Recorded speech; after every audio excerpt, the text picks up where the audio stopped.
I'm sure many people thought that it should have been them. Many people thought that when you were promoted on your job, it should have been me. He don't have enough experience. She ain't been through enough. But may I tell you that when God calls you, he's more than able to qualify you. You don't have to wait on the approval of a man to do the work of the Lord. If God has called you, he's going to give you all you need to get the job done. Just slap your neighbor a high five and say, I know that's right. Don't allow man to hold you up from doing what God has already told you to do. Don't you allow people to put you in a box. Don't you allow people to constrain you.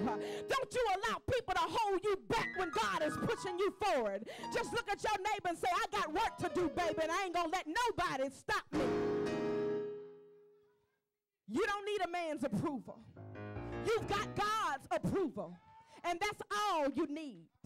If he said it, that settles it. If he called you, he'll qualify you and equip you to conquer every obstacle and defeat that the enemy tries to put in your path. May I tell you that in this season, you don't even have to worry about your enemies. In this season, you don't even have to worry about your adversary because they've already been defeated. God says, I'm more than the world against you. That you don't have to be afraid. That you don't have to worry about your enemy putting an obstacle in your way. Because God says, I'm going to cause you to be able to step over every situation.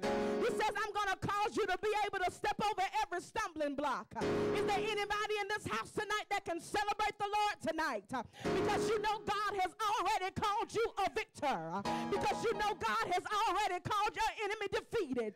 Because you know that God has already given you the power to come out of your situation. Just look at your neighbor and say, I've been here before.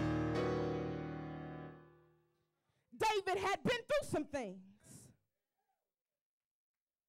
But David understood, like the Bible says, that God hath not given us the spirit of fear, but power, somebody shout power, love, and a sound mind.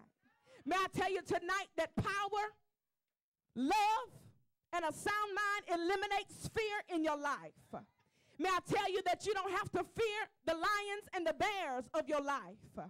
You don't have to fear the Goliaths of your lives because God have not given you the spirit of fear, but he's given you power to conquer.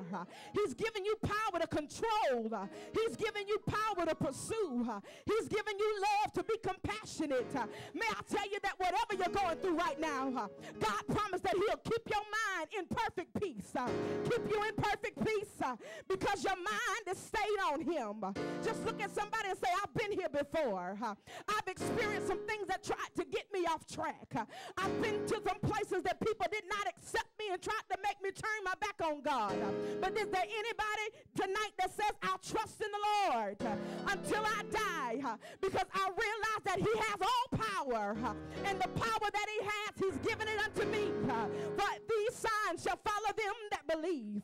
In my name they shall cast out devils. They shall be able to drink any deadly poison.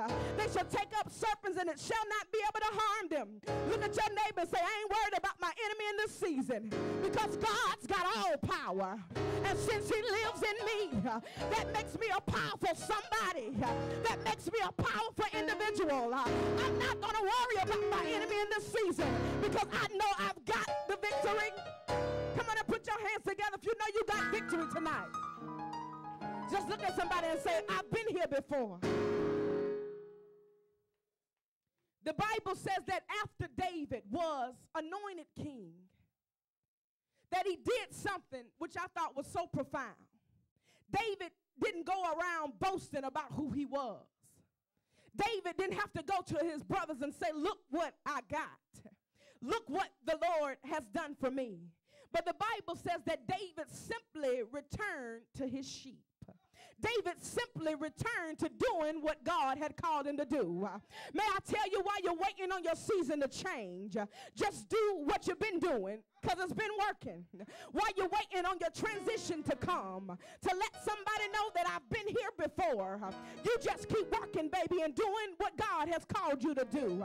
Because in due season, what God has anointed you to do is going to manifest in your life. In due season, what God has called you and chosen you and appointed you to do is going to manifest in your life.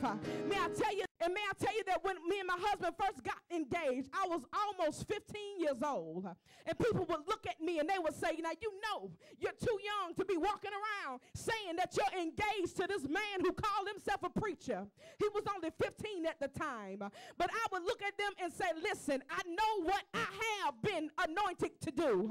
May I tell you that it was not yet my season, but I was anointed for the job. It was not yet my purpose time, but I knew that God had anointed me. May I tell you, don't you let nobody deter you from doing what God has called you to do. Don't you let nobody pull you off course when God has called you out and anointed you to do work. May I tell you that the season you're in right now is only setting you up to be able to handle the Goliaths in your season. I need you to understand that David's acquaintance with the lion and the bear was the ammunition that he needed in order to take down Goliath. David was confident in his God. And just like me over 6 years ago, I was confident in my God, knowing that he which have begun a good work, and you shall perform it unto the day of Jesus Christ. May I tell you that if God has begun it, he will perform it. Come on.